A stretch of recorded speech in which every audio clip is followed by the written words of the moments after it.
மகா கும்பமேளா நிறைய பேர் இதை வந்து கேள்விப்பட்டிருப்பீங்க. இந்தியாவில் நடக்கிற மிகப்பெரிய ரிலீஜியஸ் ஃபெஸ்டிவல். இந்தியா முழுக்க இருந்து கோடிக்கணக்கான மக்கள் கங்கையில் போய் குளிச்சுட்டு சாமி கும்பிட்டு வருவாங்க. ஒவ்வொரு கும்பமேளாக்கும் குறைஞ்சது 10 கோடி பேராவது வந்து கலந்துப்பாங்களாம். அதுக்காகவே நிறைய பிராண்ட்ஸ் அங்கே வர மக்களை டார்கெட் பண்ணி நிறைய மார்க்கெட்டிங் கேம்பெயின்ஸ் பண்ணுவாங்க. அந்த மாதிரி லைஃப் பாயும் ஒன்று பண்ணாங்க. லைஃப் பாயோடைய மார்க்கெட்டிங் கேம்பெயினோட நோக்கம் என்ன அப்படின்னா, அங்கே வர மக்கள்கிட்ட ஒரு மெசேஜை டெலிவர் பண்ணணும். என்ன மெசேஜ் அப்படின்னா, எப்போவுமே சாப்பிட்றதுக்கு முன்னாடி லைஃப் பாய் போட்டு கையை கழுவுங்க அப்படிங்கிறது தான். இந்த மெசேஜ் எப்படி டெலிவர் பண்ணலாம் அப்படின்னு யோசிக்கிறாங்க. அதே மாதிரி இந்த மெசேஜை டெலிவர் பண்ணுறதுக்கு ஒரு மீடியம் வேணும் அப்படின்னு முடிவு பண்ணுறாங்க. சாதாரணமாக நோட்டீஸ் அடித்து அதை சாப்பிட்றதுக்கு முன்னாடி லைஃப் பாய் போட்டு கை கழுவுங்க அப்படின்னு கொடுத்தா அது ரொம்ப சாதாரணமாக இருக்கும். நிறைய மக்கள் கசக்கி தூக்கி போட்டு போயிடுவாங்க.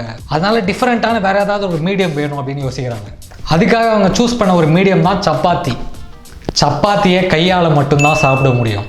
கும்பமேளா திருவிழாவுக்காக குட்டி குட்டியாக நிறைய புதுசாக கடைங்கள்லாம் போட்டிருப்பாங்க.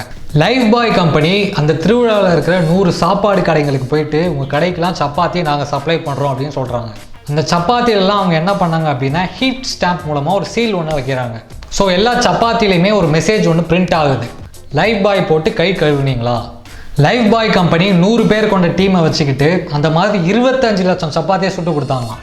ஹோட்டலில் கையை கழுவாமல் சாப்பிட உட்காந்த பல பேர் அந்த சப்பாத்தியில் அந்த மெசேஜை பார்த்தோன்னே போய் கை கழுவுனாங்க. அவங்க கை கழுவுறதுக்காகவே லைஃப் பாய் நிறைய வாஷ்ரூம்ஸையும் செட் பண்ணி வச்சுருந்தாங்க. இந்த மார்க்கெட்டிங் கேம்பெயின் கும்பமேளாவில் மட்டும் ஹிட் ஆகல, அதையும் தாண்டி இந்தியா முழுக்க ஹிட் ஆகிடுச்சு.